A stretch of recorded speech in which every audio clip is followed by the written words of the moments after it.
বার নির্ণয়ের সহজ উপায়। আজ শনিবার হলে 94 দিন পর কি বার হবে? এই ধরনের অঙ্ক কত সহজভাবে করা যায় আজকের ভিডিওতে আমরা সেটাই বোঝার চেষ্টা করব। তাহলে এখানে বলা আছে 94 দিন পর, তাহলে 94কে আমরা কি করব? 7 দিয়ে ভাগ করব।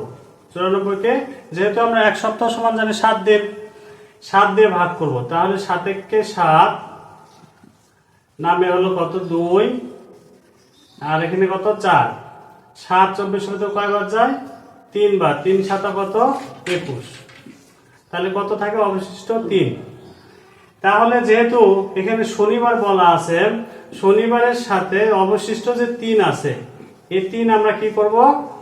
যোগ করে দেব। অর্থাৎ এই 3 অবশিষ্ট যে 3 থাকবে এটা যোগ করে দেব। অর্থাৎ আর শনিবার হলে রবি সোম মঙ্গল, তাহলে 94 দিন পর কি বার হবে?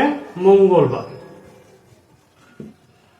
এভাবে আমরা খুব সহজেই যে কোনো বার, যে কোনো দিন উল্লেখ থাকলে আমরা সহজেই যে কোনো বার বের করতে পারবো।